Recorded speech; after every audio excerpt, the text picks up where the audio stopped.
السلام علیکم ورحمۃ اللہ وبرکاتہ۔ کن مبارکن۔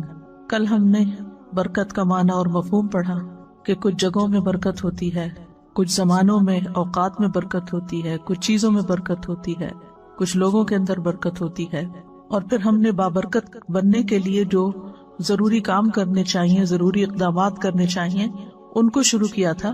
اور اس میں سے پہلا قدم ہم نے پڑھا کہ برکت اللہ کی طرف سے ہوتی ہے۔ آج ہم انشاءاللہ شروع کریں گے کہ اللہ تعالیٰ کسی انسان میں کس طرح برکت پیدا کر دیتا ہے۔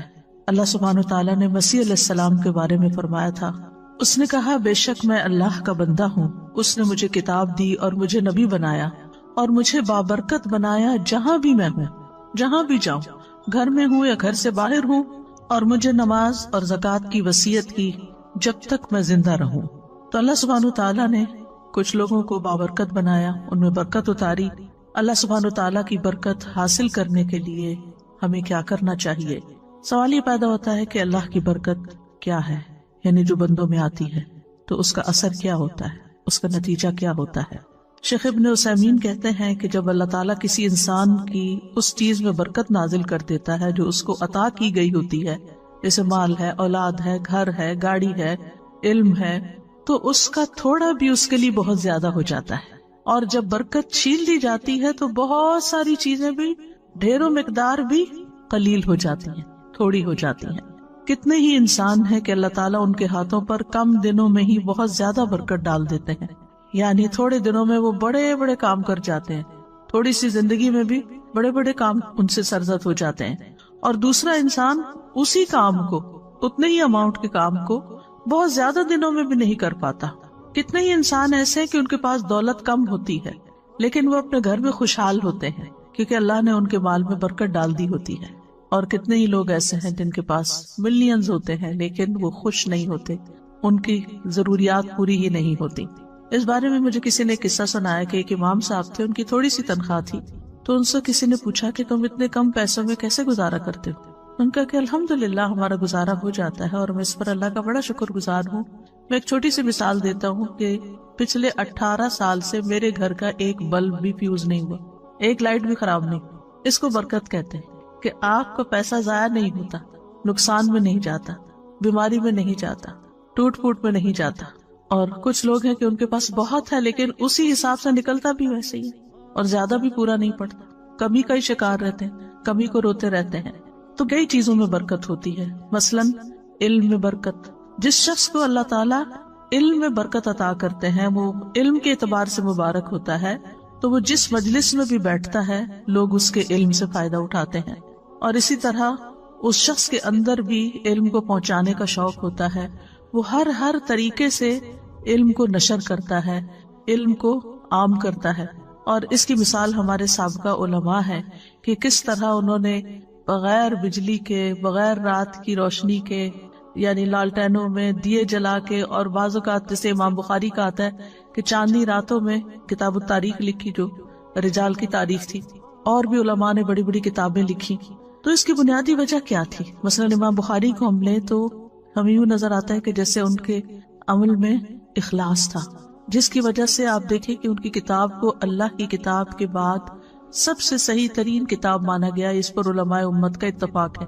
اور پھر اتنے 100 سال بعد آج بھی مسلمانوں کے گھروں کی بھی زینت ہے اور لائبریریوں کی بھی، اور لوگ اس کو پڑھتے ہیں۔ تو جب انسان کسی کام میں خلوص اختیار کرتا ہے، اللہ کے لیے کرتا ہے، تو اللہ تعالیٰ اس کے کام کو اس کے مرنے کے بعد بھی باقی رکھتا ہے۔ اسی طرح انسان کے اخلاق میں برکت کیا ہوتی ہے کہ انسان فراخ دل ہوتا ہے، سچا ہوتا ہے، نرم مزاج ہوتا ہے، اور لوگ اس کے اخلاق کی تعریف کرتے ہیں، جو اس سے ملتا ہے خوش ہو جاتا ہے۔ اسی طرح انسان کے چھوٹے چھوٹے کاموں میں بھی برکت ہو جاتی ہے، اس کے اعمال کے نتائج کے اعتبار سے۔ بعض اوقات انسان ایک چھوٹی سی ایفرٹ کرتا ہے، چھوٹا سا مشورہ کسی کو دے دیتا ہے کہ اچھا تم یہ کاروبار کر لو، وہ بچہ اس کاروبار میں لگ جاتا ہے اور وہ بہت کامیاب ہو جاتا ہے۔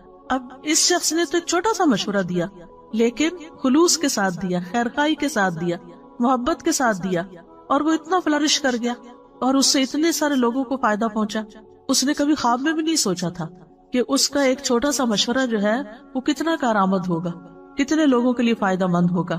اسی طرح کچھ لوگوں کے مال میں برکت ہوتی ہے، یعنی تھوڑا بھی ہوتا ہے لیکن اس سے خیرات بھی کر رہے ہوتے ہیں، اپنی ذات پہ بھی خرچ کرتے ہیں، اپنے رشتہ داروں پہ بھی خرچ کرتے ہیں، یعنی ان کی زندگی میں ایک اطمینان نظر آتا ہے.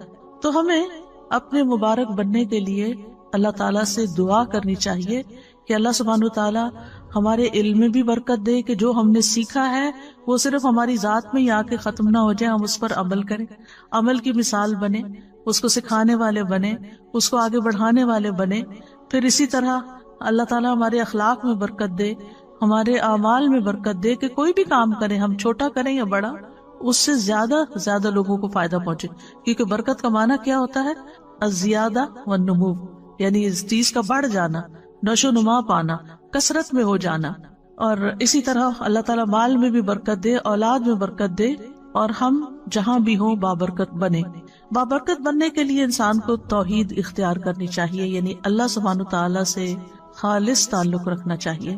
اور اس کے لیے ہمیں اللہ سبحانہ تعالیٰ کے نام اور ان کی صفات جو ہیں صرف ان کو جاننا ہی نہیں چاہیے، ان کے ساتھ we should live with them. یعنی ہم جب اللہ تعالیٰ کے بارے میں سوچیں، اللہ تعالیٰ کے بارے میں گمان کریں، تو ہم اپنے مختلف کاموں کے ساتھ اللہ کی ان صفات کو یاد کریں. مثلاً اگر ہم کھانا کھا رہے ہیں تو ہم کیا سوچیں کہ اللہ رازق ہے، اللہ نے یہ رزق مجھے دیا ہے. پھر اسی طرح اگر ہمیں کوئی مشکل ہو رہی ہے تو اس کے ناموں کے ساتھ ہم اس کو پکاریں، یا حیو یا قیوم برحمتک استغیث، اللہ کی رحمت کے ساتھ فریاد کریں. پھر اسی طرح زندگی کے جو مختلف کام ہیں ان کاموں کے ساتھ ہم اللہ تعالیٰ کی ان صفات کو ریلیٹ کرتے جائیں. تو انشاءاللہ اس طریقے سے آپ کا ایک پرسنل لیول پر اللہ سبحانہ تعالیٰ کے ساتھ ایک تعلق بن جائے گا. اس کو ایک چھوٹی سی مثال سے سمجھیں کہ جب آپ دنیا میں کسی انسان سے محبت کرتے ہیں، مثلا اپنے والدین سے، اور ان کی کچھ عادات آپ کے اندر آ جاتی ہیں، تو پھر آپ مینشن کرتے ہیں وہ میری والدہ بھی تھی نا، وہ بھی اسی طرح ہی لوگوں کو کھانا کھلاتی تھی، وہ یوں صدقہ خیرات کرتی تھی، میرے والد تھے نا تو وہ ایسا کرتے تھے. یعنی آپ کا ایک کنیکشن ہوتا ہے، جو کام آپ کر رہے ہوتے ہیں نا اس کو کنیکٹ کر لیتے ہیں اپنے پیاروں کے ساتھ. تو ذرا اس سے اور اوپر اٹھ جائیں، یعنی جو بھی آپ کام کر رہے ہو تو ساتھ ساتھ اللہ کو یاد کریں. ایک تو یہ کہ اللہ سبحانہ تعالیٰ کی ہستی کو یاد کرنا، محسوس کرنا، اور ایک یہ کہ اس کی صفات کے ساتھ، اس کے ناموں کے ساتھ. تو اس طرح آپ کی زندگی میں اور بھی زیادہ برکت ہوگی. اور جتنا آپ اللہ سبحانہ تعالیٰ کے لیے خالص ہوتے جائیں گے، اتنا آپ کے دل سے دنیا کے غم اور دنیا کی ہرس اور دنیا کی جو کمی کمزوری ہے، وہ آپ کو جو پریشان کرتی ہے، وہ آپ کے دل سے نکلتی چلی جائے گی. آپ رزق کے معاملے میں صرف اللہ پہ ڈیپینڈ کریں گے کہ اللہ رازق ہے، اور اس کے علاوہ لوگوں سے آپ کی ایکسپیکٹیشن نہیں رہے گی. اور جب لوگوں سے ایکسپیکٹیشن نہیں رہے گی تو پھر آپ کے اندر وہ لوگوں کی طرف سے اگر کوئی کمی بیشی ہوتی ہے تو کوئی غم اور دکھ بھی نہیں ہوگا، اور کسی چیز پر کوئی لالچ بھی نہیں ہوگا. یہاں اس کے پاس اتنا ہے، نہ آپ کسی سے حسد کریں گے، کیونکہ آپ کو پتا ہے کہ اصل تو رازق اللہ، اصل تو سورس اس کے پاس ہے. مجھے لوگوں سے کیا لینا دینا کہ میں ان کا دیکھ کے جلوں یا ان کے اوپر حسد کروں یا ان سے ناراض ہوں کہ ان کے پاس اتنا ہے تو مجھے کیوں نہیں دیتے اور میرا خیال کیوں نہیں رکھتے. نہیں، مجھے تو دینے والا اللہ ہے. اور جب اللہ پر انسان ڈیپینڈ کرتا ہے تو پھر اس کے دل سے یہ فکر نکل جاتی، اور وہ دیکھتا ہے کہ چڑیوں، پرندوں، چیونٹیوں تک کو وہ رزق دیتا ہے، پتھر کے کیڑوں کو وہ رزق دیتا ہے، تو کیا وہ مجھے نہیں دے گا. اور اسی طرح دیگر صفات میں بھی، یعنی اس سے آپ کے دل سے ہرس اور لالچ بھی نکل جائے گی، اور لوگوں کے ساتھ بدگمانی اور لوگوں ساتھ گلے شکوے اور لوگوں کی پھر غیبتیں اور یہ ساری چیزیں بھی آپ کے اندر سے نکل جائیں گی. پھر اسی طرح ایک اور چیز ہے بابرکت بننے کے لیے کہ اپنے رب کو راضی رکھیں، اس کی اطاعت کر کے اور اس کی نافرمانی کے کام چھوڑ کر. ابن القیم رحمۃ اللہ علیہ کہتے ہیں کہ برکت کا جامع راز یہ ہے کہ جو بابرکت شخص ہوتا ہے وہ وقت کی قیمت کو جانتا ہے، اور وہ یہ ہے کہ ہر لمحے اللہ کی رضا کا کام کرنا. یعنی جو بھی کوئی کام کر رہے ہیں اس کو اس طرح چیک کرتے جائیں کہ اس پر اللہ راضی ہے کہ نہیں، اور یہ اس کے وقت اور اس کی قیمت کا تقاضا ہے. یعنی میرے وقت کی قیمت کیا ہے کہ میں اس میں وہ کام کروں، چاہے میں دنیا کا کام کر رہی ہوں، چاہے میں دین کا کام کر رہی ہوں، چاہے میں عبادت کر رہی ہوں، کچھ بھی کر رہی ہوں، اس میں مقصود کسی انسان کی خوشی نہ ہو بلکہ اللہ کی خوشی ہو کہ میرا رب راضی ہو جائے گا. اور جب رب راضی ہو جائے گا تو آپ دیکھیں گے کہ بندے بھی آپ سے راضی ہو جائیں گے. اللہ تعالیٰ جس بندے سے راضی ہوتا ہے نا، اس کے لیے دنیا میں رضا اتار دیتا ہے، اور پھر بندے بھی اس سے راضی ہو جاتے ہیں. لیکن اگر اللہ راضی نہیں ہے تو پھر لوگوں کو آپ کتنا بھی راضی کرنے کی کوشش کریں، اللہ کو بھول کر چھوڑ کر، تو وہ راضی نہیں ہو سکتے۔ پھر اسی طرح یہ ہے کہ جب انسان اللہ کو راضی کرنے کے لیے کوشش کرتا ہے تو پھر وہ لوگوں کی تعریف کو منتظر نہیں رہتا کہ کون مجھے پوچھتا ہے، کون مجھے اپریشیٹ کرتا ہے، کون میرے لیے بڑی بڑی باتیں کرتا ہے۔ اور پھر انسان کو اس بات کی فکر لگ جاتی ہے کہ اللہ کی نگاہ میں میرا مقام کیا ہے اور میری وہاں بھی قبولیت ہے یا نہیں۔ اس کو اپنے اعمال میں قبولیت کی فکر ہو جاتی ہے، نہ کہ لوگوں کی تعریف کی، کیونکہ ساری دنیا بھی اگر اس کی تعریف کرنے لگے اور اگر اللہ تعالیٰ اس سے راضی نہیں تو ایسے شخص کی زندگی میں کوئی خوشی نہیں ہو سکتی۔ پھر اسی طرح جو مبارک انسان ہوتا ہے وہ ہر چیز کو اس نقطہ نظر سے دیکھتا ہے کہ اس کے ذریعے میں اللہ تک کیسے پہنچوں، اس کے ذریعے میں اللہ تک کیسے پہنچوں۔ مثلاً اگر وہ کسی کی خدمت کرتا ہے تو وہ یہ سوچ کے کرتا ہے، چاہے گھر والوں کے لیے کھانا پکاتے ہیں آپ، ان کے لیے کلیننگ کرتے ہیں، ان کے لیے سارے جو بھی گھر کے کام کاج ہیں ان کے اوپر احسان کرتے ہوئے نہ کریں، یہ سوچ کے کریں کہ اس سے میرا رب راضی ہوتا ہے اور اس سے آپ کی تھکاوٹ بھی ختم ہو جائے گی۔ یہ میں اپنے رب کی خوشی کے لیے کر رہی ہوں، میں صرف شوہر کی خوشی کے لیے نہیں کر رہی۔ شوہر تو خود ہی خوش ہو جائے گا اگر میرا رب خوش ہوا، رب راضی ہوگا تو یہ بھی ہو جائے گا۔ تو میری فکر ہونی چاہیے رب کو راضی کرنے کی۔ تو چاہے وہ گھر والے ہوں، چاہے وہ کام کاج ہو، چاہے وہ مال ہو، چاہے وہ علم ہو، ذہانت، ہر چیز کو، جیسے ایک بزنس مین ہوتا ہے نا تو وہ ہر چیز میں دیکھتا ہے کہ اس چیز سے کیسے بزنس کیا جا سکتا ہے اور اس چیز سے کہاں سے پروفٹ کمایا جا سکتا ہے۔ تو جو ایک مومن بندہ ہوتا ہے وہ ہر وقت یہ سوچتا ہے اس چیز سے میں اپنی آخرت کیسے کما سکتا ہوں، اس لمحے اس وقت میں کون سا کام کروں کہ جس سے میرا رب راضی ہو جائے گا۔ اب مثال کے طور پہ کبھی آپ کے حصے میں ایسا کام ہوتا ہے، مثلا دعوت کر لیا آپ نے اور گھر میں لوگوں کو بلا لیا اور آپ کے اوپر سارا کام آ گیا، چاہے آپ کیٹرنگ کرا رہے ہیں، چاہے آپ کچھ بھی کر رہے ہیں، لیکن صرف گھر کی سیٹنگ اور لوگوں کو ویلکم کرنا اور پوچھنا، اور چاہے آپ ڈسپوزیبل یوز کر رہے ہیں لیکن پھر بھی آپ تک ٹوٹ جاتے ہیں۔ اگر یہ سب کچھ اللہ کی رضا کے لیے تھا تو اس کے بعد آپ کو ایسا سرور اور ایسی خوشی نصیب ہوگی، اور اگر لوگوں کی تعریف کے لیے تھا تو آپ کے دماغ میں شیطان یہ خیال ڈالے گا وہ تو شکریہ بھی نہیں بول کے گیا، اس نے تو ایسا میرے ساتھ رویہ کیا اور وہ تو یہ کر رہا تھا، اور وہ جانے کے بعد آپ اور زیادہ ٹوٹیں گے کیونکہ جس مقصد کے لیے آپ نے وہ دعوت کی تھی وہ تو پورا ہی کوئی نہ ہوا۔ لیکن اگر اللہ کو راضی کرنے کے لیے کہ لوگوں کو کھانا کھلانا ثواب کا کام ہے، لوگوں کو اکٹھا کرنا، ملانا، آپس میں بٹھانا، ان کو ویلکم کرنا، تو آپ دیکھیں گے کہ یہی چیز آپ کے لیے برکتوں کا باعث بن جائے گی اور آپ کے لیے خوشی کا باعث بنے۔ یعنی گویا دوسرے لفظوں میں قل ان صلاتی و نسکی و محیای و مماتی للہ رب العالمین، یہ بابرکت انسان کا قول ہوتا ہے کہ وہ اللہ کے لیے جیتا اور مرتا ہے اور اپنی ساری ذمہ داریاں صرف اللہ کی رضا کی خاطر پوری کرتا ہے، کہ بحیثیت بیوی کے، بحیثیت بیٹی کے، بحیثیت ماں کے، بحیثیت ایک ہمسائی کے، بحیثیت ایک طالب علم کے، بحیثیت ایک ٹیچر کے، میری رسپانسبلٹیز کیا ہے اور میں ان کو کیوں ادا کروں۔ اور اگر وہ اللہ کے لیے کرتا ہے، اللہ کو راضی کرنے کے لیے وہ رسپانسبلٹیز پوری کر رہا ہے، تو اللہ سبحانہ و تعالیٰ اس سے جب راضی ہوگا تو اس کے سارے کام درست کر دے گا، اس کی زندگی وقت ہر چیز میں برکت ڈال دے گا۔ تو مبارک انسان بننے کے لیے کہ جس پہ رب کی برکتیں نازل ہوں، کیا کریں؟ اپنی عادت کے، معمول کے، روٹین کے، ذمہ داریوں کے سارے کام رب کی رضا کے لیے کریں، ایک رب کے لیے ایک ہو جائیں، یعنی ادھر ادھر نہیں، ایک راستہ اختیار کریں اور وہ رب کی رضا کا، تو انشاءاللہ آپ ایک بابرکت انسان بن جائیں گے۔ پھر بابرکت انسان جو ہوتا ہے وہ اپنے دل کے اوپر کبھی بھروسہ نہیں کرتا، کیونکہ دل الٹ پلٹ ہونے والی چیز ہے۔ وہ اگر ایمان کی لذت کسی وقت محسوس کر رہا ہے تو اس کو ڈر لگتا ہے کہ کہیں یہ حلاوت مجھ سے چھن نہ جائے، کہیں ایمان کی یہ کیفیت میرے سے دور نہ ہو جائے۔ وہ اپنے دل کی نگرانی کرتا ہے، وہ اپنا محاسبہ کرتا ہے کہ مجھے اپنا ایمان ہر صورت برقرار رکھنا ہے، کیونکہ قرآن مجید میں آتا ہے نا سورۃ الحجرات میں، حبب الیکم الایمان وزینہ فی قلوبکم، اس نے ایمان کو تمہارے دلوں میں محبوب بنا دیا اور اس کو سجا دیا۔ تو وہ اس خوشی کو جو اندر محسوس کرتا ہے ایمان کی، وہ اس کو کسی قیمت پر کھونا نہیں چاہتا اور دل کے پلٹنے سے خوف کھاتا ہے، اور اسی لیے دعا کرتا ہے ربنا لا تزغ قلوبنا بعد اذ ہدیتنا وہب لنا من لدنک رحمہ انک انت الوہاب، اور یا مقلب القلوب ثبت قلبی علی دینک۔ پھر اسی طرح اگلی بات یہ ہے کہ بابرکت بننے کے لیے وہ بابرکت لوگوں جیسے کام کرتا ہے. یہ موٹے موٹے نکات اگر آپ نوٹ کر لیں گے نا اپنے پاس تو انشاءاللہ کبھی ریویژن میں آپ کو یہ چیزیں یاد آئیں گی تو پھر دوبارہ سے انسان ان چیزوں کو کرنے لگتا ہے. یعنی بابرکت بننے کے لیے بابرکت لوگوں جیسے اعمال.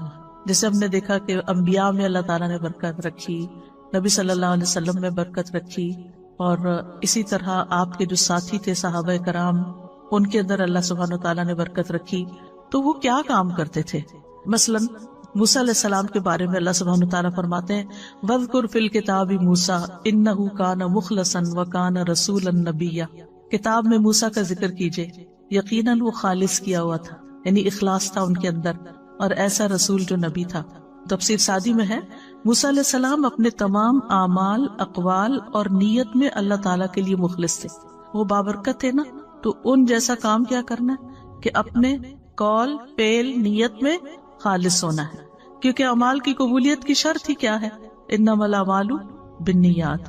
پھر اسی طرح یہ ہے کہ بابرکت انسان لوگوں سے تعریف نہیں چاہتا اور اس کو کام کر کے فخر نہیں ہوتا، بلکہ اس کی قبولیت کی دعا کرتا ہے.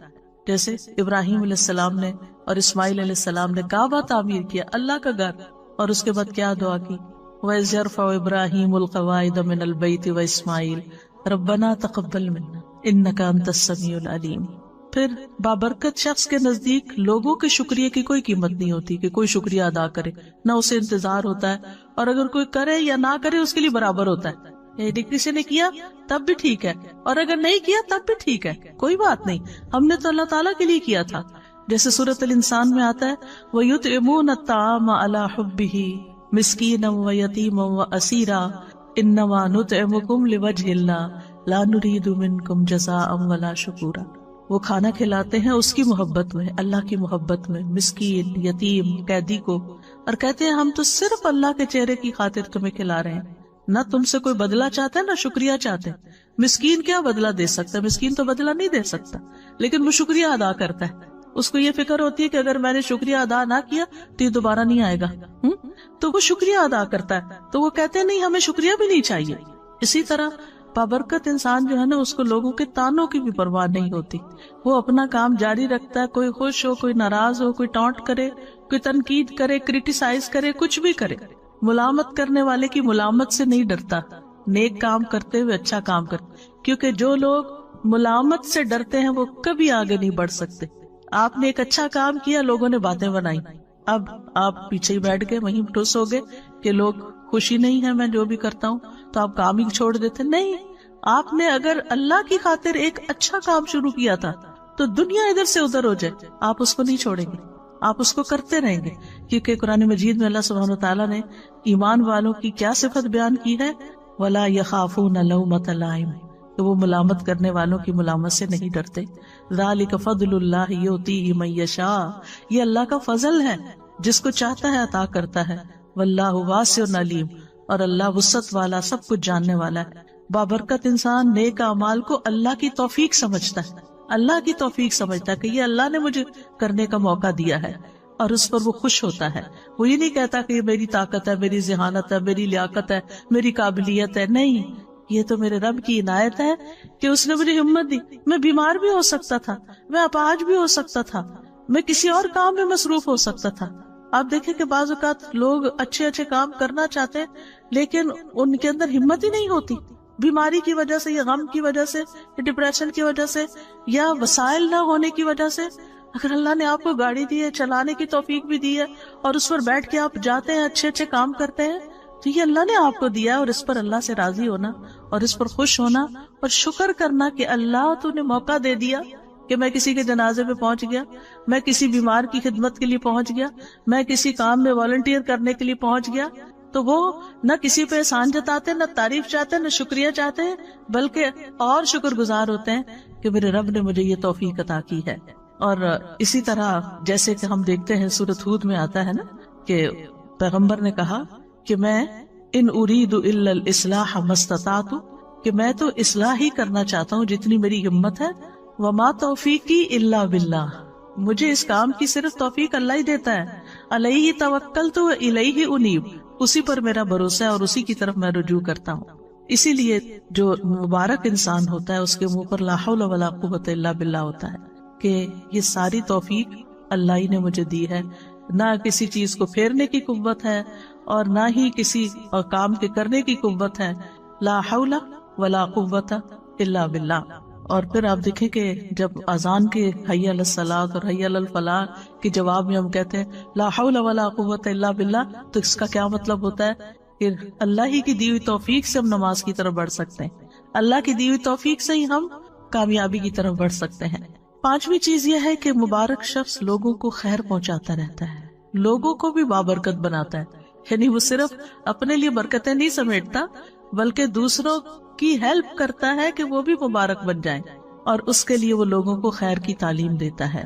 ابن القیم رحمہ اللہ کہتے ہیں کہ آدمی کی برکت یہ ہے کہ وہ جہاں بھی ہو خیر کی تعلیم دے، جس کے ساتھ بھی گھل مل کر رہے اس کے ساتھ خیر خواہی کرے، جہاں بھی ہو جس کے ساتھ بھی ہو اس کو خیر کے کام میں لگا دے، اس کو کوئی اچھا مشورہ دے دے، اس کو کسی راہ لگا دے، کوئی اچھی چیز بتا دے، کیونکہ ایسے شخص کے لیے ساری مخلوق دعائیں کرتی ہے. رسول اللہ صلی اللہ علیہ وسلم نے فرمایا اللہ اور اس کے فرشتے اور آسمان اور زمین والے یہاں تک کہ چیونٹیاں اپنے سوراخ میں اور مچھلیاں اس شخص کے لیے جو نیکی اور بھلائی کی تعلیم دیتا ہے خیر و برکت کی دعائیں کرتی ہیں، خیر و برکت کی دعائیں کرتی ہیں. لا یصلون علی معلم الناس الخیر. اس سے بڑھ کر اور کیا چاہیے؟ تو یاد رکھیے برکت کے لیے ضروری نہیں ہوتا کہ کام کوانٹٹی میں بہت زیادہ ہو، یہ بھی کر لوں وہ بھی کر لوں وہ بھی کر لوں وہ بھی کر لوں، اور کسی چیز کو بھی کوالٹی کے ساتھ یہ نہیں ہوتا. برکت میں چھوٹا سا کام بھی جو آپ نے اخلاص کے ساتھ کیا ہے، اچھے طریقے سے کیا ہے، خوبصورتی کے ساتھ کیا ہے، اس کا کہیں زیادہ نتیجہ بڑا نکل سکتا ہے بنسبت اس کے کہ بہت سارے کام کر کے ہماری امی کہتی تھی چگل کے رکھ دیے. پتہ نہیں آپ نے یہ لفظ کبھی سنا کہ نہیں، یعنی چگل کے رکھ دیے مطلب یہ ہے کہ کوئی اس میں کوالٹی نہیں ہے اور کوئی خوبصورتی نہیں اس کے اندر. تو اس لیے جب یہ بات ہوتی ہے نا کہ خیر کی بات بتانے والے کے لیے مچھلیاں دعائیں کرتی ہیں اور ساری چیونٹیاں اور یہ سب دعائیں کرنے لگتے ہیں، اور اگر یہ ساری مخلوق دعائیں کرنے لگے تو پھر ہم کتنے خوش قسمت ہو جائیں. تو آپ اپنے بچوں کے ساتھ کچھ شیئر کر سکتے ہیں، اپنے دوستوں کے ساتھ کچھ شیئر کر سکتے ہیں. مثلاً آپ کو ایک لیکچر آج سنا ہے، اس میں سے صرف ایک بات آپ کو یاد رہے گی، اونلی ون. گھر گئے آپ نے سوچا کیا سن کے، مجھے تو کچھ یاد ہی نہیں آ رہا کیا سنا تھا، تو بس ہاں یہ یاد رہا ہے مجھے مثلاً ایک کو یہ بات. تو آپ اپنی بیٹی کو فون کرتے ہیں، اپنے بھائی کو کرتے ہیں، کسی کو کہ آج میں نے یہ اچھی بات سیکھی ہے تو میرا دل چاہ رہا ہے تم سے بھی شیئر کر دوں. دیکھیں ہم سب کے الحمدللہ بہت سارے رشتے دار ہیں، بہت سارے دوست ہیں، اور ضروری نہیں کہ ایک ہی بندے کے پیچھے روز پڑ جائیں، کبھی کسی کو کبھی کسی کو کبھی کسی کو. اس سے کیا ہوگا کہ کبھی کبھی پھر کسی کو بات سننے کو ملے گی، اور اس کے ساتھ اگر الحمدللہ اگر روز بھی موقع اپنے بچوں کو بٹھا کے سکھانے کا ملتا ہے تو انشاءاللہ گھر میں بھی برکت ہوگی. کیونکہ علم کی مجلس جو ہے گھر کے اندر بھی تو وہ ایز اے فیملی بھی اگر آپ بیٹھ کے چاہے میاں بھی بیٹھ کے دو لوگ پڑھ رہے ہیں کوئی چیز تو وہاں بھی برکت نازل ہوتی ہے. ابن قیم کہتے ہیں کہ فائدہ پہنچانے والا شخص ہی بابرکت ہوتا ہے. جو چیز سب سے زیادہ فائدہ پہنچاتی ہے وہ سب سے زیادہ بابرکت ہوتی ہے. اور لوگوں میں سے بابرکت انسان وہ ہے جو جہاں بھی جاتا ہے اس سے فائدہ اٹھایا جاتا ہے. سبحان اللہ. ہم نے اس بات کو شیطانی اثر میں کتنا غلط رنگ دیا ہوا ہے کہ لوگ مجھے یوز کرتے ہیں. سبحان اللہ. یعنی کہ میں لوگوں کو یوز نہیں کرنے دوں گی. اللہ کی خاطر یوز ہو جائے تو اس سے بڑی خوش قسمتی کیا ہے. کر لیں یوز. آپ کو آپ اپنی خوش قسمتی سمجھیں کہ آپ کسی کام کے ہیں، آپ فائدہ پہنچا سکتے ہیں. آپ کی جگہ کوئی اور نہیں ہے، وہ آپ ہیں کہ جس سے لوگ فائدہ اٹھاتے ہیں. اس پر اللہ کا شکر ادا کریں اور خوش ہو جائیں. اور سمجھتے ہوئے بعض اوقات یہ ہوتا ہے نا لوگ اس میں انڈر لائن مسکرا بھی رہے ہوتے ہیں کہ اچھا اس سے بے وقوف بناؤ اس کو، اور آپ کو سمجھ آ رہی ہوتی ہے کہ یہ آپ کو بے وقوف سمجھ رہے ہیں تو کوئی بات نہیں، جو مرضی سمجھے. وہ کل میں نے کہا تھا نا کہ اخلاق کے 10 درجوں میں سے 9 جو ہے وہ تغافل سے تعلق رکھتے ہیں. اگنور کرنا، سنی انسنی کر دینا، دل پہ نہ لینا، معاف کر دینا، جانے دینا، جواب نہ دینا. دیکھ گھر میں لڑائی فساد کیوں ہوتا ہے؟ کسی نے ایک چھوٹی سی بات کی، ہم نے اس سے 2 سنائی، وہ لڑائی شروع ہو گئی. اگر کسی نے 1 سنائی ہے چاہے آپ کو کتنی بھی کڑوی لگی ہے، آپ جواب نہیں دیتے تو لڑائی تو نہیں بڑھے گی، فساد تو نہیں ہوگا. تو اگر دوسرا شخص غلط کر رہا نا تو آپ بھی اچھا نہیں کر رہے. اس نے آگ لگائی، آپ نے تیل ڈالا، اور اگر آپ نے تیل ڈالا تو نتیجہ کیا نکلا؟ بہت بڑا الاؤ بھڑک اٹھا. لیکن جو شخص سن کے چپ کر جاتا ہے، ادھر سے ادھر نکل جاتا ہے، اگنور کر دیتا ہے، تغافل کر دیتا ہے، جیسے اس کو پتہ ہی نہیں چلا، بے وقوف ہے وہ، تو کیا فرق پڑتا ہے؟ آپ ہیں تو نہیں نا، آپ کو تو اپنا خود پتا ہے کہ آپ نہیں ہیں، لیکن اگر دوسرے کی ناسمجھی ہے تو وہ اس کی ناسمجھی ہے۔ بعض اوقات لگتا ہے کہ لوگ پھر میرے اوپر چڑھائی نہ کر دیں یا مجھے یہ نہ سمجھیں کہ مجھے کوئی جواب نہیں دینا آتا، تو ہم تابڑ توڑ جواب دیے چلے جاتے ہیں اور بحث کہیں ختم ہی نہیں ہوتی، اور اس میں بعض اوقات پھر ناراضگیاں بھی ہو جاتی ہیں، غصہ بھی ہو جاتا ہے، بد اخلاقی بھی ہو جاتی ہے۔ تو ہم مبارک تو نہ رہے، ہم کہیں گئے اس گھر میں لڑ جھگڑ کے نکل آئے، ہم کوئی مبارک انسان ہے؟ کسی کو خوشی دے کر آئے یا کسی کو تکلیف دے کے آئے؟ لیکن بات کہاں سے شروع ہوتی ہے؟ کسی کی چھوٹی سی بات سے۔ اور بعض اوقات کوئی بیمار ہوتا ہے، کوئی بوڑھا ہوتا ہے، کوئی بچہ ہوتا ہے، کوئی ناسمجھ ہوتا ہے، کوئی بے وقوف ہوتا ہے، وہ تو اپنی بے وقوفی میں کوئی بات کر رہا ہوتا ہے اور آپ اس سے بڑے بے وقوف بن گئے، آپ نے اس کو سچ سمجھ لیا اور اپنے اوپر لے لیا اور اپنا اتنا بڑا ری ایکشن ظاہر کیا اور کیے کرائے پہ پانی پھیر دیا۔ کیونکہ ہماری لڑائیاں انہی لوگوں سے ہوتی ہیں جن کے لیے ہم بہت کچھ کر رہے ہوتے ہیں، جن کے لیے ہم بہت زیادہ کر رہے ہوتے ہیں نا، پھر ہماری کیا توقع ہوتی ہے کہ یہ ہمیں ریٹرن کرے، یہ ہماری عزت تو کرے کم از کم، یہ ہمارا شکریہ تو کرے، اور جب وہ نہیں کرتے اس کی بجائے کو بات سنا دیتے، پھر تو آپ توبہ ہی کریں کہ نتیجہ کیا نکلے گا۔ پھر اسی طرح بابرکت انسان کی خوبی کیا ہے کہ وہ دوسروں کو بھی نیک کاموں کی ترغیب دیتا ہے، شوق دلاتا ہے، جیسے اللہ سبحانہ وتعالیٰ فرماتے ہیں قرآن مجید میں، یا ایھا النبی حرض المؤمنین علی القتال، اے نبی مومنوں کو قتال پر ابھاریے، یعنی موٹیویٹ دیم۔ تو یہ نبی صلی اللہ علیہ وسلم کے زمانے میں تھا، اور آپ بھی اور صحابہ بھی یعنی کہ لوگوں کو ترغیب دیتے تھے اچھے کاموں کی۔ لیکن اس کے برعکس مشرکین کے بارے میں قرآن کیا فرماتا ہے؟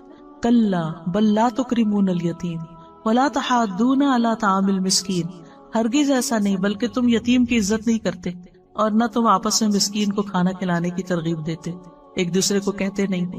تو اس کا کیا مطلب ہے کہ ایک وہ ہے کہ جو نیکی کی ترغیب دیتا ہے اور ایک وہ جو نہیں دیتا۔ تو قرآن نے کنڈیم کیا ہے ان لوگوں کو جو نیک کاموں کی ترغیب نہیں دیتے۔ سورۃ ماؤن میں کیا آتا ہے؟ ولا یحض علی طعام المسکین، اللہ تعالیٰ اس کو کنڈیم کر رہا ہے، کیا کہ وہ مسکین کو کھانا کھلانے کی ترغیب نہیں دیتا، دوسروں کو نہیں کہتا۔ پھر اسی طرح یہ ہے کہ بعض اوقات ہمارے اپنی وسعت میں کوئی کام کرنا نہیں ہوتا، لیکن ہم دوسرے کو بتا سکتے ہیں کہ دیکھو وہ فلاں جگہ یہ اس کام کی ضرورت ہے، میرے پاس گاڑی نہیں، تم جا سکتی ہو، تم جا کے کر لو۔ تو آپ نے صرف بتایا۔ تو الدال علی الخیر کفاعلہ، کسی کو نیکی کے کام کا رستہ دکھانے والا ایسا جیسے اس نے خود کر لیا، اس کی اپنی جینوئن ریزن تھی، کسی وجہ سے نہیں گیا، لیکن اس نے کسی کو فون کر دیا۔ نبی صلی اللہ علیہ وسلم کے پاس کبھی کوئی کچھ لینے کے لیے آتا، مانگنے کے لیے، تو آپ فرماتے کہ اس کی سفارش کرو تاکہ تمہیں بھی اجر مل جائے۔ سبحان اللہ، یہ ہے برکت نا، مبارک انسان کہ وہ سارا ثواب خود ہی نہیں لوٹ رہا، وہ کسی اور کو بھی ساتھ شامل کرتا ہے کہ اچھا میں نے تو دینا ہی ہے، جو اللہ چاہے گا اپنے نبی کے ہاتھ سے دلوائے گا، لیکن تم اشفعوا تؤجروا، اس کی شفاعت کرو، سفارش کرو، اجر پاؤ۔ صرف سفارش کر کے تم اجر پا سکتے ہو، اور ہم ہو تو الٹا منع ہی کرتے، اس کو نہ دیکھنا، یہ روز مانگنے آ جاتا ہے۔ لیکن یہ کہ نبی صلی اللہ علیہ وسلم تو دینے والوں میں سے تھے۔ اسی طرح نیک کاموں کی طرف دوسروں کی رہنمائی کر دے۔ ایک شخص نبی صلی اللہ علیہ وسلم کے پاس سواری مانگنے آیا، تو آپ کے پاس سے اسے کوئی سواری نہ ملی جو اسے منزل تک پہنچاتی۔ آپ نے اسے ایک دوسرے شخص کے پاس بھیج دیا، تو اس نے سواری دے دی۔ اس نے آ کے آپ کو بتایا کہ آپ نے مجھے جو بتایا تھا تو میرا کام ہو گیا۔ کئی دفعہ ایسے ہوتا ہے نا کہ لوگ واپس تھینک یو کا میسج کرتے ہیں کہ آپ نے وہ بتایا تھا، وہ ہو گیا، تو آپ کو کتنی خوشی ہوتی ہے اس وقت۔ تو آپ صلی اللہ علیہ وسلم نے اس وقت فرمایا، بھلائی کی طرف رہنمائی کرنے والا ثواب میں بھلائی کرنے والے کی ہی طرح ہے۔ سواری اس نے دی، ثواب ان کو بھی ملا کیونکہ انہوں نے راستہ دکھایا تھا، وہاں چلے جاؤ۔ یعنی کبھی آپ صدقہ نہیں کر سکتے، آپ کے پاس نہیں ہوتا، آپ افورڈ نہیں کر سکتے، یا اس وقت آپ کے پاس نہیں ہوتا، تو آپ کسی کو کہہ دیتے کہ دیکھو یہاں صدقہ کر دو۔ کئی دفعہ ایسا ہوتا ہے نا کہ یوٹیوب پہ تو آج کل بہت فنڈ ریزنگ کے اشتہار آتے، کوئی اسلامی لیکچر لگائے اس کے شروع میں ڈونیٹ کا کچھ، کہیں کوئی اسلامک سینٹر بن رہا ہے، کہیں کوئی روہنگیا میں مسئلہ ہے، کہیں یمن میں لوگوں کو کھانا چاہیے، یعنی ہر جگہ کچھ نہ کچھ۔ تو کوشش کیا کرے کہ ہر جگہ کچھ نہ کچھ ڈال دیں، کہیں کوئی مسجد بن رہی ہے، کہیں کچھ بھی، وہ نہیں آپ کو جانتے، لیکن آپ اپنا حصہ ڈال دیا کریں۔ اچھا، اب میرے جیسے جو کریڈٹ کارڈ نہیں ہے کسی کے پاس، تو آپ کسی کو لنک بھیج سکتے ہیں کہ دیکھو یہ میرا خیال ہے بہت اچھا موقع ہے نیکی کرنے کا۔ اپنے بچوں کو کہیں جو کماتے ہیں، ان کو کہیں کہ بیٹا یہ اس میں ڈال دو، ان کو ایڈریس بھیج دیں، کچھ کریں تاکہ اور لوگ بھی اس کام میں شریک ہو جائیں۔ اب وہ جو بھی کریں گے، چاہے ایک اینٹ وہاں رکھیں گے، وہ آپ کا بھی ثواب اس اینٹ کا مل جائے گا ساتھ۔ تو ایک دوسرے کو نیکی کے کاموں کی جگہ بتانا جو ہے یہ بھی ایک بہت بڑی نیکی ہے. اور خاص طور پر جب اللہ سبحانہ وتعالیٰ نے آپ کو مال عطا کیا ہو تو اس مال کے اثرات آپ کے اپنے اوپر بھی نظر آنے چاہیے، آپ کے لباس میں، کپڑوں میں، رہن سہن میں. اور اس کے علاوہ دائیں بائیں خرچ بھی کریں، رشتہ داروں کو بھی دیں، غریبوں مسکینوں کو بھی دیں، دوست احباب کو بھی دیں. علم ہے تو وہ اسی طرح آپ کے اپنے اوپر عمل نظر آنا چاہیے، اور اس کے علاوہ دائیں بائیں لوگوں کو سکھائیں بھی. اسی طرح اگر کوئی اللہ نے منصب آپ کو دیا ہے، کہیں آپ کی کوئی بات سنی جاتی ہے اور کچھ لوگ آپ سے سفارش کرانے آتے ہیں تو اس کو یہ نہ کہے کہ یہ تو روز کا ہی کام بن گیا ہے. نہیں، تنگ دل نہ ہو، انہیں کہ شکر ہے اللہ تو نے مجھے اس قابل بنایا کہ میں کسی کا مسئلہ حل کر سکتی. یعنی یہ قابلیت ہر ایک کے اندر نہیں ہوتی، ہر ایک کی کوئی بات نہیں سنتا، لیکن اگر آپ کی کوئی سن لیتا ہے اور آپ کسی کا کام کروا دیتے ہیں تو آپ ایک مبارک انسان ہیں. پھر اسی طرح یہ ہے کہ قرآن مجید میں بھی آتا ہے نا فَأَمَّا مَا يَنْفَعُ النَّاسَ فَيَمْكُثُ فِي الْأَرْضِ، اور لوگوں میں سب سے بہترین وہ ہے جو لوگوں کو سب سے زیادہ نفع دیتا ہے. یعنی لائن میں سب سے آگے وہ ہوگا قیامت کے دن کہ جو لوگوں کے لیے زیادہ فائدہ مند ہے. ابن عمر کہتے ہیں ایک آدمی نبی صلی اللہ علیہ وسلم کے پاس آیا اور کہا اللہ کے رسول کون سے لوگ اللہ کو زیادہ پیارے ہیں اور کون سے اعمال اللہ کو زیادہ پسند ہیں؟ تو رسول اللہ صلی اللہ علیہ وسلم نے فرمایا وہ لوگ اللہ تعالیٰ کو زیادہ محبوب ہیں جو دوسرے لوگوں کے لیے سب سے زیادہ فائدہ مند ہوں، اور اللہ عز و جل کے نزدیک سب سے زیادہ پسندیدہ اعمال یہ ہیں کسی مسلمان کو خوش کرنا یا کسی کی تکلیف دور کرنا. آپ کو پتا چل رہا ہے کہ کوئی پین میں ہے اور آپ کو کچھ نہ کچھ سوج رہا ہے، لیکن آپ کہتے ہیں وہ جانے، اس کا کام جانے، میں کیوں بتاؤں. نہیں، آپ اپنی طرف سے سجیسٹ کر دیں، پھر اس کی مرضی وہ آپ کا مشورہ لے یا نہ لے. یا کسی کا قرضہ ادا کر دینا یا اس کی بھوک دور کر دینا. جس نے اپنے غضب کو روک لیا، غصہ روک لیا، اللہ اس کی خامیوں پہ پردہ ڈال دے گا. اور جو آدمی اپنے غصے کو پی گیا باوجود اس کے کہ وہ چاہتا تو نافذ کر سکتا تھا، تو اللہ تعالیٰ قیامت کے دن اس کے دل کو امیدوں سے بھر دے گا. جو اپنے بھائی کے ساتھ اس کی ضرورت پوری کرنے کے لیے چلا یہاں تک کہ اسے پورا کر دیا، اللہ اس کو اس دن ثابت قدم رکھے گا جس دن قدم ڈگمگا جائیں گے. پھر اسی طرح لوگوں کو توحید سکھائیں، جس طرح نبی صلی اللہ علیہ وسلم نے ابن عباس کو وہ کلمات سکھائے تھے جب آپ کے ساتھ گدھے پہ سوار تھے. آپ نے فرمایا اے لڑکے میں تجھے چند کلمات سکھا رہا ہوں، تم اللہ کے احکام کی حفاظت کرو، اللہ تمہاری حفاظت کرے گا. اللہ کے احکام کی حفاظت کرو، تم اسے اپنے سامنے پاؤ گے. جب مانگو اللہ سے مانگو، یہ بچوں کو سکھا دینا چاہیے. چھوٹی سی چیز بھی چاہیے پھر اللہ تعالیٰ سے مانگو. جب مدد چاہو اللہ سے مدد چاہو. جان رکھو ساری دنیا مل کے تمہیں کوئی فائدہ دینا چاہے نہیں دے سکتے مگر وہ جو اللہ نے تمہارے لیے لکھ دیا، اور سب مل کے نقصان دینا چاہے نہیں دے سکتے مگر وہ جو اللہ نے تمہارے لیے لکھ دیا. قلم اٹھا لیے گئے، صحیفے خشک ہو گئے. اسی طرح مصیبت آنے پر لوگوں کو اچھی نصیحت کریں، اللہ کے تقوی کا حکم دیں، صبر کی نصیحت کریں. جیسے نبی صلی اللہ علیہ وسلم ایک قبر کے پاس سے گزر رہے تھے اور روتی ہوئی عورت کو دیکھا تو آپ نے اس کو نصیحت کی. اور پھر اسی طرح یہ ہے کہ غم میں، ڈپریشن میں، اداسی میں، دکھ میں دوسروں کو امید دلائیں کہ یہ دن گزر جائیں گے، حالات اچھے ہو جائیں گے، سب ٹھیک ہو جائے گا. اور پھر اس کو مصیبت پر صبر کا اجر بھی بتائیں کہ کتنا بڑا اجر اور ثواب ہے تمہارے لیے جو اللہ نے تمہیں اس امتحان میں ڈالا ہے، تم اللہ سے راضی رہو. پھر اسی طرح یہ ہے کہ بابرکت لوگوں کا ساتھی بنے. ایک اور قدم کیا ہے؟ بابرکت لوگوں کا ساتھی بنے. اب آپ کے ہمیں تو کوئی سمجھ نہیں آتی، یہاں تو کوئی دنیا میں بابرکت ہمیں مل نہیں رہا، لیکن الحمدللہ ہمارے سلف صالحین میں بہت لوگ بابرکت. ان کی سیرت پڑھیں، ان کی بکس پڑھیں، جو کام انہوں نے کیے.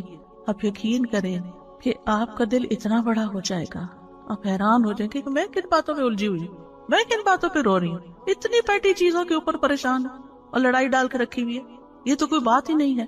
آج مجھے کسی نے آرٹیکل بھیجا امام ابن تیمیہ کے بارے میں کہ کتنی دفعہ وہ جیل میں گئے تھے.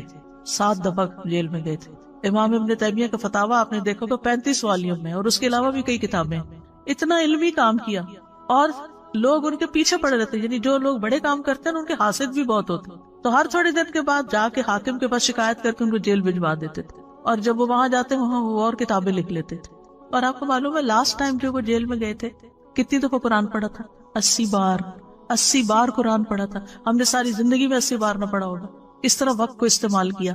آپ دیکھیے کہ جب انسان ایسے لوگوں کے حالات پڑھتا ہے کہ 7 دفعہ جیل میں گئے، تو پھر آپ کو اپنی پریشانی کیا لگتی ہیں؟ بہت چھوٹی لگتی ہے نا. یعنی انسان کے اوپر کبھی کبھی ایسا ہوتا ہے نا کہ حالات تنگ ہونے لگتے ہیں، کوئی ادھر کی پریشانی ادھر کی ٹو مچ پر اس وقت کیا کرنا چاہیے؟ ایسی کتابیں پڑھنی چاہیے جس سے پتہ چلے کہ آپ سے پہلے جو بابرکت لوگ تھے، کیونکہ بابرکت اس لیے کہتے ہیں کہ ان سے خیر بہت پھیلی، لوگوں کو فائدہ بہت پہنچا، اس لیے بابرکت کہتے ہیں۔ تو ان کی زندگیوں میں کتنی پریشانیاں آئیں اور انہوں نے کس طرح ان کو جھیلا، اور انہوں نے ان کو کچھ نہیں سمجھا اور وہ آگے نکل گئے۔ تو ایسے لوگوں کے حالات زندگی پڑھیں اور ان کے ساتھ رہیں، ایسی کمپنی اختیار کریں، ان کی سیرت اپنائیں، ان سے دلی تعلق رکھیں، ان سے محبت کریں، کیونکہ ایسے لوگوں کی محبت جو ہوتی ہے وہ بھی خوشی دیتی ہے، کیونکہ نیک لوگوں سے محبت عرش کے سائے تلے جگہ دے گی، نور کے ممبروں پہ ہوں گے ایسے لوگ، ایمان کے کامل ہونے کی دلیل ہے۔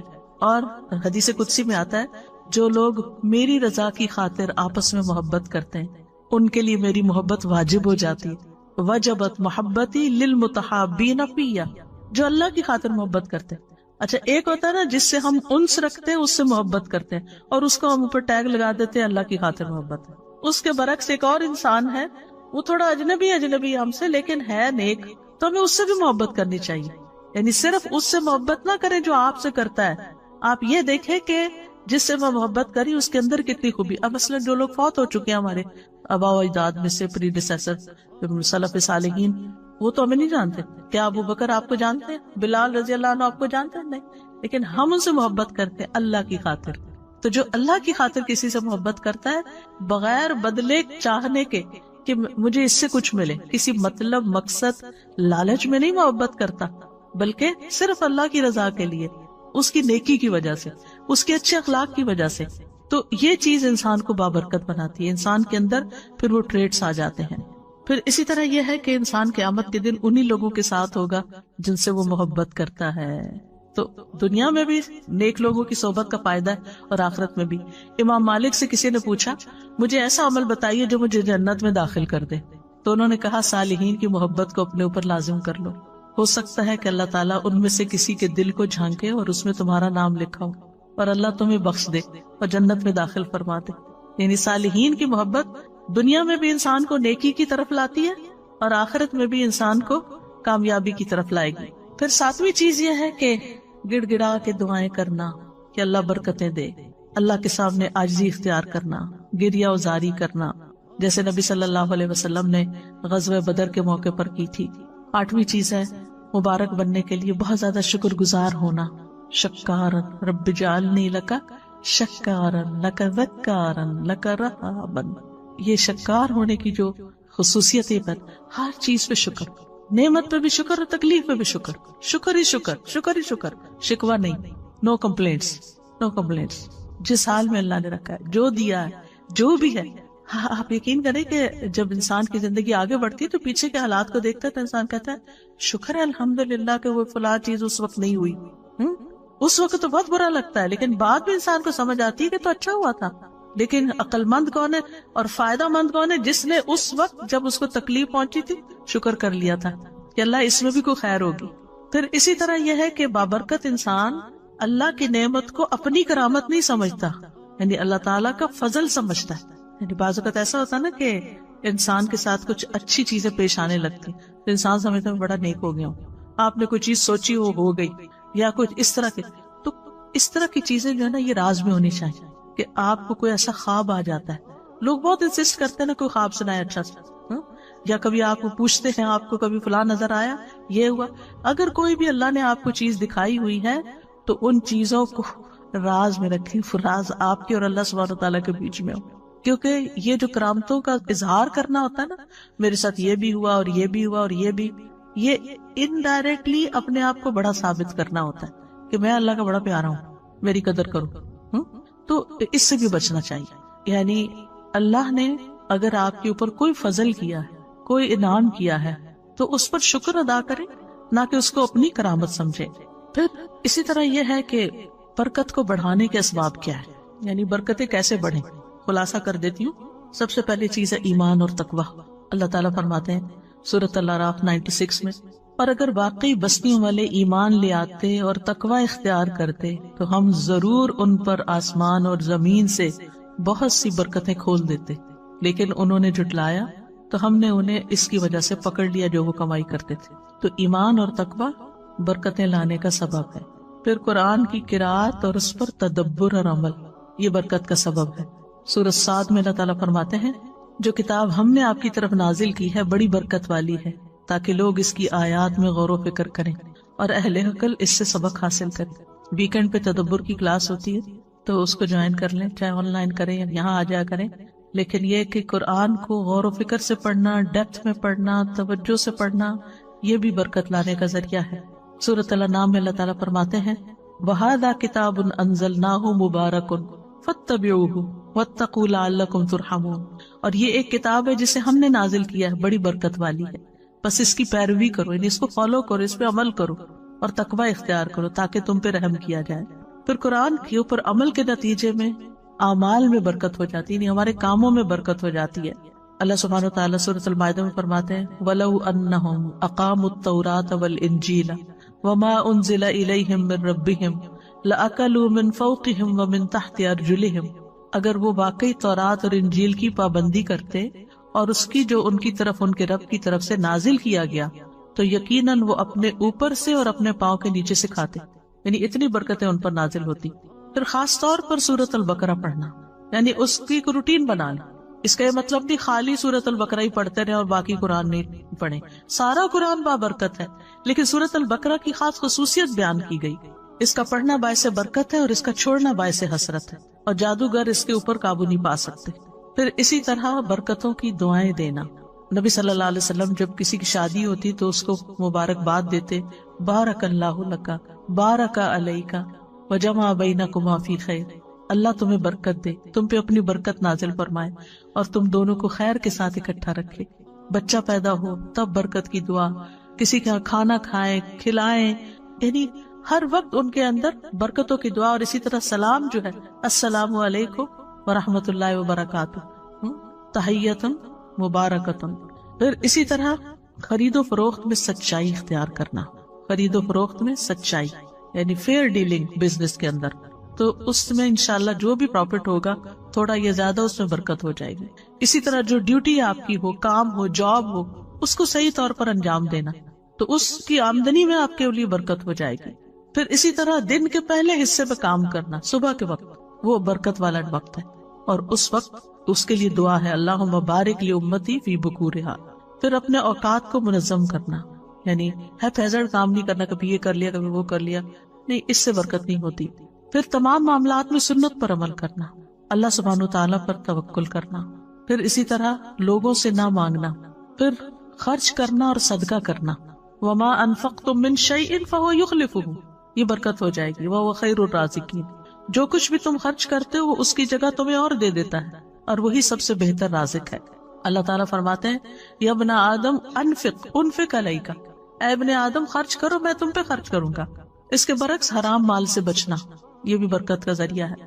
یمحق اللہ الربا ویربی الصدقات، اللہ سبحانہ وتعالیٰ سود کو مٹاتا ہے اور صدقات کو بڑھاتا ہے. سود کی ڈیلنگ جہاں بھی ہوگی وہاں سے برکتیں ختم ہو جائیں گی اور انسان اسی کے چکر میں پڑا رہے گا. اور اکثر ایسا دیکھا گیا ہے کہ جو لوگ سود کے کاروبار میں الجھے ہوئے ہوں، بعض اوقات ان کے گھروں میں ایسی ایسی بیماریاں یا دلوں میں سکون کا نہ ہونا. اور افسوس یہ ہے کہ لوگوں کے دلوں سے آہستہ آہستہ اس برائی کا برا ہونا ہی نکل گیا ہے کہ یہ کوئی برائی بھی ہے، اور یہ کہہ کے خود کو دھوکہ دیتے رہتے ہیں کہ بہت سارے لوگ یہی کچھ کر رہے ہیں، ہم کون سے اکیلے ہیں. لیکن یہ ہے کہ حلال کی برکت اور ہے اور حرام سے برکت ختم ہو جاتی ہے. پھر نعمتوں پر شکر گزاری، لئن شکرتم لازیدنکم، شکر کرو گے اور زیادہ ملے، برکت ہو جائے گی. پھر فرائض کی ادائیگی، صلہ رحمی، جس شخص کو یہ بات پسند ہو اس کی عمر میں برکت ہو اور رزق میں اضافہ ہو جائے، اسے چاہیے کہ اپنے والدین کے ساتھ نیکی کرے اور صلہ رحمی کیا کرے. پھر استغفار پر ہمیشگی، وَقُلْتُ اسْتَغْفِرُوا رَبَّكُمْ إِنَّهُ كَانَ غَفَّارًا يُرْسِلِ السَّمَاءَ عَلَيْكُمْ مِدْرَارًا، برکتیں ہوگی، آسمان سے نازل ہوگی، بارشیں ہوگی استغفار کی کثرت سے، اللہ کا ذکر. پھر اسی طرح کھانے پینے میں ان چیزوں کا استعمال جن میں برکت بتائی گئی ہے، جیسے زیتون ہے. رسول اللہ صلی اللہ علیہ وسلم نے فرمایا زیتون کھاؤ اور اس کو لگاؤ، بے شک یہ مبارک درخت ہے. کلونجی، آپ نے فرمایا یہ کلونجی ہر بیماری کی دوا ہے سوائے موت کے، اس کو حبۃ البرکہ بھی کہا گیا، برکت والا دانا. پھر شہد، قرآن نے اس پر گواہی دی کہ فیہ شفاء للناس، اس میں لوگوں کے لیے شفا ہے. پھر زمزم، رسول اللہ صلی اللہ علیہ وسلم نے فرمایا روئے زمین پر سب سے بہترین پانی زمزم ہے، بھوکے کے لیے کھانا اور بیمار کے لیے شفا ہے۔ بارش کا پانی، وَنَزَّلْنَا مِنَ السَّمَاءِ مَاءً مُبَارَكًا، مثلا اگر کوئی بیمار ہے تھوڑا سا شہد لیں، تھوڑا سا بارش کا پانی اس میں ڈالیں اور تھوڑا زمزم ڈالیں تو اس کو ملا کے آپ اس کو پلائیں تو آپ دیکھیں کتنی ساری برکتیں اکٹھی ہو جائیں گی، تو اللہ تعالیٰ شفا دے گا۔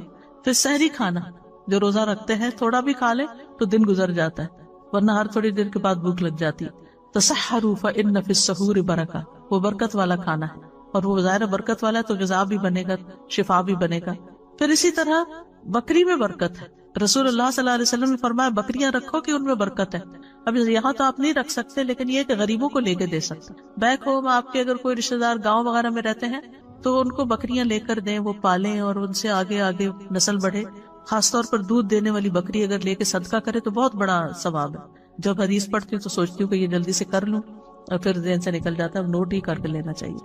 اور بکریوں کی برکت آپ دیکھیں کہ بکری سال میں 1 یا 2 بچے جنتی ہے ایک وقت میں، اس کے برکت کتا جو ہے وہ سال میں 6-7 بچے تک جن دیتا ہے، لیکن کتوں کی تعداد دیکھیں اور بکریوں کی تعداد دیکھیں، بکریوں سے جو فائدہ پہنچتا ہے وہ مخلوق، تو یہ برکت کیوں نظر آتی ہے نا۔ پھر گھوڑے میں برکت، رسول اللہ صلی اللہ علیہ وسلم نے فرمایا گھوڑے کی پیشانی میں برکت بندھی ہوئی ہے۔ پھر اوقات میں برکت، لیلۃ القدر ہے، رات کا آخری حصہ ہے۔ پھر جگہوں میں برکت، پھر برکت سے محرومی کی وجوہات کیا ہوتی ہیں؟ اللہ کی خاطر کام نہ کرنا۔ ابن قیم کہتے ہیں جو چیز اللہ کی رضا کے لیے نہ اس کی برکت چھین لی جاتی ہے، یعنی اگر آپ دکھاوے کے کام کر رہے ہیں تو برکت نہیں ہوگی۔ گناہ اور نافرمانیاں برکت سے محرومی کا باعث ہیں۔ پھر نعمتوں کی ناشکری اور ناقدری، اس سے بے برکتی ہوتی ہے، اور ہمیں برکت کے حصول کی دعائیں بھی کرنی چاہیے۔ اللہم الف بین قلوبنا واصلح ذات بیننا واہدنا سبل السلام ونجنا من الظلمات الى النور وجنبنا الفواحش ما ظہر منها وما بطن وبارک لنا فی اسمائنا وابصارنا وقلوبنا وازواجنا وذریاتنا۔ کتنی خوبصورت دعا ہے۔ اے اللہ تو برکت ڈال، کس میں؟ ہمارے کانوں میں، ہماری آنکھوں میں، ہمارے دلوں میں، ہمارے ازواج میں، ہمارے بچوں میں، اور ہماری توبہ قبول فرما۔ پھر اسی طرح اللہ تعالیٰ کی برکت اور رحمت کا سوال جو ہر روز ہم دعائے قنوت میں کرتے ہیں۔ پھر اسی طرح یہ ہے کہ یہ جو دعا ہے اللہم اقسم لنا من خشیتک ما تحول به بیننا وبین معصیتک، اس میں بھی آتا ہے نا اللہم متعنا باسماعنا وابصارنا وقواتنا وابقیتنا، جب تک ہم زندہ، واجعلہ وارث منا، یعنی ہمارے وارث بھی بنا دے، بعد میں بھی اس سے فائدہ ہو لوگوں کو۔ ایک اور دعا آپ کرتے تھے اللہم متعنی بسمعی وبصری واجعلہم الوارث منی وانصرنی علی من یظلمنی وخذ منہ بصاری۔ اے اللہ مجھے میری سماعت اور بصارت سے فائدہ دے اور انہیں میرا وارث کر دے، اور جو مجھ پر ظلم کرے اس کے خلاف میری مدد فرما اور اس سے میرا بدلہ لے لے، اور دوسروں کو بھی برکت کی دعائیں کرے، یعنی اور کچھ نہیں تو بارک اللہ فیک اپنی عادت بنا لے۔ رسول اللہ صلی اللہ علیہ وسلم نے فرمایا جب کسی کو اپنے بھائی کا وجود یا اس کا کوئی مال پسند آئے تو اس کے لیے برکت کی دعا کرے، کیونکہ نظر لگ جانا برحق ہے۔ پھر سلام کے وقت برکت کی دعا، ملاقات کے وقت، تعارف کے وقت بارک اللہ فیک کا کہنا، پھر نئے بچے کو دعا دینا اور اس میں بھی برکت کے الفاظ آتے ہیں۔ صاحب بن یزید کہتے ہیں میری خالہ مجھے نبی صلی اللہ علیہ وسلم کے پاس لے گئی اور عرض کیا اللہ کے رسول میرا بھانجا بیمار ہے، تو آپ نے میرے سر پر ہاتھ پھیرا اور میرے لیے برکت کی دعا کی، اور کمانے والے ہاتھ میں برکت کی دعا دینا۔ پھر اسی طرح خادموں کے مال، رزق اور اولاد میں برکت کی دعا، کس طرح حضرت انس رضی اللہ عنہ کو نبی صلی اللہ علیہ وسلم نے برکت کی دعا دی تھی، اللہم اکثر مالہ وولدہ وبارک لہ فیما آتیتہ، اور ان کی زندگی میں اللہ نے ان کو مال، اولاد، ہر چیز میں برکتیں عطا کی تھی۔ ام سلیم کو نبی صلی اللہ علیہ وسلم نے اس رات برکت کی دعا دی تھی جب ان کا بیٹا فوت ہو گیا تھا اور انہوں نے صبر کیا تھا اور اپنے شوہر کے ساتھ حسن سلوک کیا تھا، تو کہتے ہیں کہ ان کا جو بیٹا پیدا ہوا اس کے آگے 10 بیٹے پیدا ہوئے، 10 کے 10 عالم تھے جن سے بے پناہ لوگ فائدہ اٹھاتے تھے، صرف ایک عورت کے صبر کی وجہ سے۔ تو صبر کرنا اور حسن سلوک کرنا کتنی بڑی خیر لاتا ہے، اور اس کے برعکس اگر بیٹا فوت ہو گیا اور رونا دھونا اور شکوے شکایتیں، ساتھ کیا آئے گا؟ کچھ بھی نہیں، جو ہے وہ بھی چلا جائے گا، بے برکتی۔ تو ام سلیم کا واقعہ جو ہے وہ بہت بڑی مثال ہے ہمارے لیے کہ کس طرح انہوں نے اپنے شوہر کی خاطر مدارت کی، اور بچہ گھر میں پڑا تھا، فوت ہو چکا تھا۔ ایک ماں کا دل کیسا ہوتا ہے، دوسرے بھی پسیج جاتے ہیں جب کوئی ایسی خبر سنتے ہیں، لیکن یہ کہ جو اللہ کی خاطر صبر کرتے ہیں پھر اللہ سبحانہ وتعالیٰ ان کو تھام لیتا ہے اور ان کی زندگیوں میں اور اولادوں میں بھی برکت عطا کرتا ہے. اصل میں نا بابرکت ہونے کی ضرورت کیوں ہے؟ یہ زندگی ہے بہت چھوٹی سی، تھوڑے دن کے لیے ہم یہاں اس دنیا میں، اور اب ہم اتنی ساری گزار چکے ہیں، آگے پتہ نہیں کتنے دن زندہ ہیں. تو جتنی بھی ہمارے پاس زندگی ہے نا، تھوڑا سا بھی وقت ہے نا، تو مقصد کیا ہے یہ ٹاپک کرنے کا کہ یا اللہ اس ہمارے تھوڑے سے وقت میں بھی ہم سے اتنے اچھے اچھے کام لے لے اور اتنی ساری نیکیاں ہم کر جائیں کہ وہ جنت کے اعلیٰ درجات اور تیرا قرب ہمیں نصیب. یہ مقصد ہے. یعنی ورنہ یہ مقصد نہیں ہے کہ اللہ ہمیں دنیا میں اور مال دے دے اور اولاد دے دے، ٹھیک ہے وہ بھی برکتیں ہوگی، اور وہ بھی پھر وہ میں نے پیچھے بتایا نا بابرکت انسان ان کو بھی اس نظر سے دیکھتا ہے کہ یہ بچہ میرے لیے کیسے صدقہ جاریہ بنے، اور یہ مال کیسے صدقہ جاریہ بنے، اور یہ میرا گھر کیسے میرے لیے صدقہ جاریہ بنے. وہ ہر چیز کو اس نظر سے پھر ڈیل کرتا ہے. تو یہ اصل مقصد ہے. اب یہ ہے کہ بعض اوقات یعنی ہمارے اندر ایک کنفیوژن ہوتی ہے کہ ہم مبارک ہوں تو پھر کیا لوگ ہم سے تبرک حاصل کرنے لگے.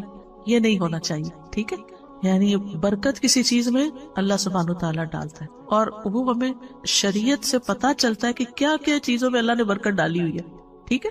مثلا زمزم میں برکت ہے، حجر اسود میں برکت ہے، رمضان میں برکت ہے، لیلۃ القدر میں، عشرہ ذی الحجہ میں، مکہ مدینہ میں، بیت المقدس میں، اعمال میں سے نماز، صیام، زکوٰۃ، ان چیزوں میں برکت ہے.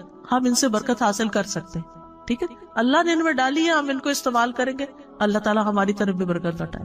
لیکن کسی انسان کو یہ سمجھ کر کہ یہ مبارک انسان ہے اس کو چھونے لگ جائیں، یا یہ کہ اس کے ساتھ خود اپنے آپ کو لگائیں کہ ہمیں بھی برکت آ جائے، یا یہ کہ جیسے خانہ کعبہ کے لوگ غلاف کو سمجھتے ہیں کہ اس سے ہم کو برکت مل جائے گی، یہ کام نہیں کرنے چاہیے. اسی طرح بعض اوقات آپ کو یاد ہوگا جیسے اسکولوں میں میلاد ہوتا تھا تو بعد میں کیا بانٹتے تھے، تبرک نہیں کہنا چاہیے، ٹھیک ہے نا. یہ ہم نے خود ہی نام دے دیے ہیں. اسی طرح لوگ صالحین کی قبروں سے جا کے برکت حاصل کرنے لگتے ہیں، وہ بھی نہیں ہونی چاہیے. تو نبی صلی اللہ علیہ وسلم کے علاوہ آپ کا پانی، آپ کا لعاب، آپ کے بال، آپ کی وہ سب چیز بابرکت ہے کیونکہ اللہ نے ان کو بابرکت بنایا ہے. لیکن اس کے علاوہ کسی اور استاد، شیخ، بڑے بزرگ، کسی کی کوئی چیز اس کی ذات میں نہیں ہے کوئی برکت. اس کے علم کے ذریعے برکت حاصل کریں، اس کے عمل کے ذریعے، اخلاق کے ذریعے، کسی کام کے ذریعے، لیکن ذات میں نہیں، ٹھیک ہے. ذات میں جن چیزوں کی برکت ہے وہ ہمیں نص سے پتہ چلتا ہے. اب سوال یہ پیدا ہوتا ہے کہ کسی شخص کو یہ کہہ سکتے کہ یہ مبارک شخص ہے، یہ مبارک انسان ہے. تو ہر مسلمان مبارک ہے، اسلام کی وجہ سے، ایمان کی وجہ سے، یاد رکھیں، ٹھیک ہے. اور جتنا جتنا کسی کے اندر تقویٰ ہوتا ہے، لوگوں کو فائدہ پہنچاتا ہے، اسی حساب سے اس میں برکت ہوتی ہے. نبی صلی اللہ علیہ وسلم نے فرمایا بے شک درختوں میں ایک درخت ایسا ہے یقیناً اس کی برکت مسلمان کی برکت جیسی ہے، ٹھیک ہے. کیا یہ کہہ سکتے کسی کو کہ تم ہمارے لیے بہت بابرکت ہو؟ اس میں یہ ہے کہ ہم یہ کہہ سکتے ہیں کہ الحمدللہ آپ کے آنے سے برکت ہو گئی. یعنی یہ نہیں کہ آپ کی ذات کی برکت کوئی الٹ گئی یہاں، یعنی اس کا جو آثار ہیں، جو نتائج ہیں کہ ایک اچھی محفل ہو گئی، ہم نے کچھ سیکھا، کوئی ہم نے خیر کے رستے اختیار کیے، تو یہ چیز برکت ہے. نہ کہ اس کی ذات کے اندر کہ وہ آپ کے سر پہ ہاتھ پھیر دے تو آپ کو برکت مل جائے گی، یا کوئی آپ کو اپنا کپڑا دے دے تو اس میں برکت ہوگی، یہ نہیں ہوگا، ٹھیک. ہم یہ کہہ سکتے کہ یہ ہمارے لیے بہت بابرکت ثابت ہوئی ہے. پہلے سے ہم کسی کو پیشن گوئی نہیں کر سکتے، ہم یہ کہہ سکتے ہیں الحمدللہ یہ ہمارے لیے بہت بابرکت ثابت ہوئی ہے کہ یہاں آ کے ہمیں اللہ کا دین ملا ہے، ہمیں نیکی کی توفیق ہوئی ہے، خیر کے کام ہوئے ہیں. تو وہ جو نتائج ہوتے ہیں نا، یعنی برکت کہاں سے ظاہر ہوتی ہے؟ کسی چیز کے نتائج سے، ٹھیک ہے. تو اللہ سبحانہ وتعالی ہم سب کو مبارک بنائے اور ہماری زندگی میں، اوقات میں، اموال میں، اولاد میں، ہر چیز میں برکتیں عطا کرے. بارک اللہ فیکم.